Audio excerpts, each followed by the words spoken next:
Well, guys, I made a video talking about what I wanted to see the Lakers accomplish during this preseason game against the Golden State Warriors, but here we are.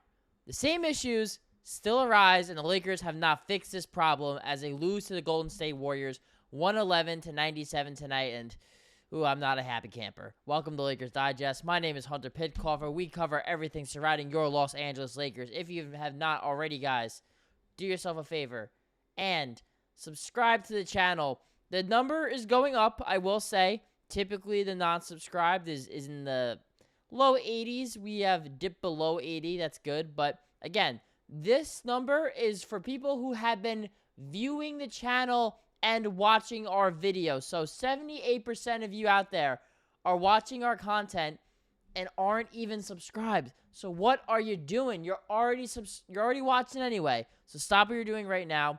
Subscribe to the channel, because I promise you, we will be wrapping up preseason here, and then we'll be getting into actual basketball, games that matter.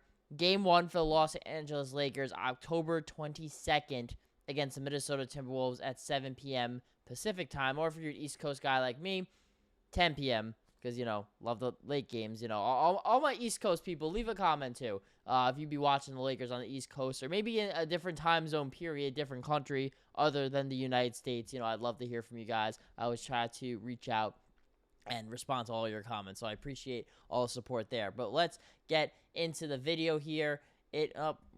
Guys, if you've watched long enough, I suck at these graphics.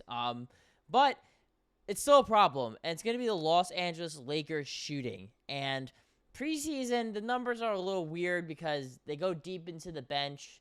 They'll play guys that either are really going to be playing on the G League team, guys who aren't really going to be playing much at all for the Lakers. They're going to be trying out weird, funky lineups. So they're not going to shoot this poorly, but I really did want to see the Lakers as a team shoot much better than they have been shooting during this stretch of time in the preseason, and we have not really seen much improvement at all. I mean, the Los Angeles Lakers, again, this team, they are shooting below 40% from the field, as well as around 25% from three. And really, outside of Anthony Davis, there was not anyone who shot the ball well in this game at all, especially from the perimeter.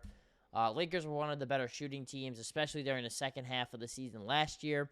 This is a team that has always had the ability to get to the foul line. LeBron James and Anthony Davis, ever since they came to LA, they've always been toward the top, if not really, honestly, the top of the league in free throw attempts. They also shoot a pretty good percentage as a team. And then on top of that as well, they typically score a lot of points in the paint. But the Lakers have kind of evolved to becoming a little bit more with 2024 basketball and shooting the ball more, or really shooting it better. They were a bottom 5 team in attempts last year, I believe third to last in the NBA, and now that they finished 8th in the NBA in three-point percentage last year. So that tells you that this team does not shoot a lot, but they shoot very well. However, they've been shooting a lot and shooting very poorly during the regular season, which is the complete opposite ends of the spectrum that you want to go for the Lakers. You want to shoot a lot and shoot well. So they are flip-flopping with the numbers. There's a team that I want to see shoot the ball better, and you kind of just hope that they figure it out. I don't think it's that they're not taking it seriously. Hopefully for the Lakers, they're going through a shooting slump now so that they don't have to start the year. I mean, that would be pretty nice. But, the thing that is concerning, though, like I said, typically in the preseason, you're experimenting with lineups. Guys are coming, guys like Bronny James are playing, and Jalen Hood-Schifino, Maxwell Lewis, Colin Castleton. These guys really aren't going to be playing a whole lot of minutes on the Lakers this season unless something bad happens. If those guys are playing a lot of minutes, that's probably not good. But in the same breath, a lot of the Lakers did play today, right? I mean, we saw LeBron and Anthony Davis, D'Angelo Russell, Rui Hachimura. These guys played into the third quarter. Rui and D'Lo actually playing significant time in the fourth quarter. Max Christie got a lot of run. LeBron played deep into the third. So Austin Reaves played in the first half, but he's still dealing with some ankle soreness. He only shot 3 of 8 from the field. I believe about 2 of 6 from 3. So, these numbers got to get better, guys. And I'm not going to overreact to preseason. That's not what we're going to do here. We keep it logical. We keep it a buck here. But the Lakers need to figure out how to shoot the ball better. And one player who I'm really interested in is, as I kind of accidentally hinted with my graphic earlier, is Dalton Connect. So Dalton Connect, one thing that I really actually like about his game before Laker fans are going to start killing the kid is that he has been very aggressive, right? He is hunting his shot. I don't know if JJ has given him the green light off the bench, but that kind of archetype is something that the Lakers desperately need, especially in that second unit, because all 5 players in the starting lineup, how it's currently constructed, can all score. D'Angelo Russell, Austin, Rui, LeBron, Anthony Davis, they can all score. I'm not worried about any of that. The Lakers, though, were one of the worst scoring teams off the bench last year by a lot. And if you look at more specifically playoff teams, they might have been the worst. Like, outside of Taurean Prince, there was nobody on this team that could come off the bench and scare you. Now, Gabe Vincent's healthy now. That is someone who I think the Lakers are going to rely heavy on. You hope Max Christie takes a jump. Jackson Hayes is really kind of just going to be your complimentary big man. Jarrett Vanderbilt's not much of a scorer either. So Dalton Connect is really the new piece here that has the opportunity to play a lot. And it seems like that J.J. Redick is leaning toward him over someone like Cam Reddish to get more minutes for this team. And so he's leaning more into the shooting and offensive prowess of a Dalton Connect compared to the defensive versatility of a Cam Reddish. So that does say a lot about how J.J. Redick wants to philosophically play as he wants to narrow this down to a 9-man rotation. But J.J. also said, too, that Dalton Connect doesn't play defense. He's out, and he's not going to be playing on this team. And there's been times this preseason, times in this game where Dalton Connect was definitely getting bullied and targeted a bit on the defensive end. So I'm curious to see if that's going to translate to the regular season and if Dalton Connect's going to be able to honestly stay on the floor, because he's someone who is a rhythm shooter, and he's someone that needs to get a lot of shots up. He's used to it at Tennessee. He might not get those same type of looks for the Lakers, but if they really want him to be that scorer off the bench, that floor spacer, then he can be that. But he didn't shoot particularly well in this game at all. The second leading scorer for the Los Angeles Lakers with 19 points, but he also shot, I believe, 5 of 16 from the field, so that's obviously not a good number. It seemed like he got it going a little bit toward the end of that game, but at that point, game's done. Golden State won, and the wins and losses don't really matter for really either team, even the winner for Golden State. They don't care. They just want to see progress and get this team ramped up for the regular season. So, well, Dalton Connect, his shooting struggles and his highs and lows continue. He's at least someone who's been aggressive, and you want to see that from a rookie. I do not like seeing young players who are timid. It's a bunch of lions in the NBA, and you will get eaten alive.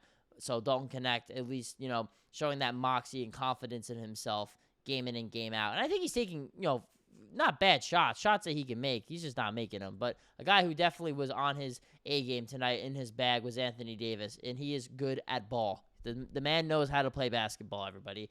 He was easily the best player on the floor. Finished this game with 24 points, 10 of 14 from the field, which I love, 12 rebounds. He did everything you wanted, dominated on the defensive end. Only 1 3-point attempt, so Anthony Davis sticking to his bread and butter, really dominating in the paint. You got guys like Trace Jackson Davis and Kevon Looney and Draymond Green on you. This is a matchup where Anthony Davis, even dating back to his New Orleans days, has absolutely dominated the Golden State Warriors. So he did his thing out there. Anthony Davis, he showed up. The rest of the Lakers, not really so much. He was really the only Laker that I came away with impressed during this game, and that kind of gets into our last point here. What are some of the other takeaways from this game? Well, the Lakers actually did win the offensive rebounding department, which is good. That's something that they've wanted to win. They won that 15-13. Also only had 12 turnovers. So those are two stats that the Lakers have struggled with quite a bit. Turnovers are typically very high in the preseason, so the fact that they were pretty low is definitely saying something, especially against a stingy Warriors defense. And on top of that, too, the Warriors were actually, despite being one of the smallest teams, one of the best rebounding teams last year and one of the best offensive rebounding teams. So the fact that the Lakers actually won in that department, that's pretty good, too. But overall, was not a great shooting performance. Again, 97 points. That's a bit of a goose egg, especially in today's NBA. You definitely want to see that number go up quite a bit. But the Lakers have, believe it or not, a back-to-back coming up here on Let me do my math here. Thursday and Friday, which is, again, insane that they even have a back-to-back at all in a preseason. That's what LeBron was complaining about flying to Milwaukee. You should be complaining that there's a back-to-back in a preseason. That is freaking ridiculous, as they're taking on the Phoenix Suns and the Golden State Warriors at 7 and 7:30 p.m. Pacific time this upcoming week. And then, again, first regular season game is October 22nd against the Minnesota Timberwolves. Believe it or not, guys, then they have a back-to-back. The Los Angeles Lakers after that. I believe they play Phoenix and Sacramento, if I'm right.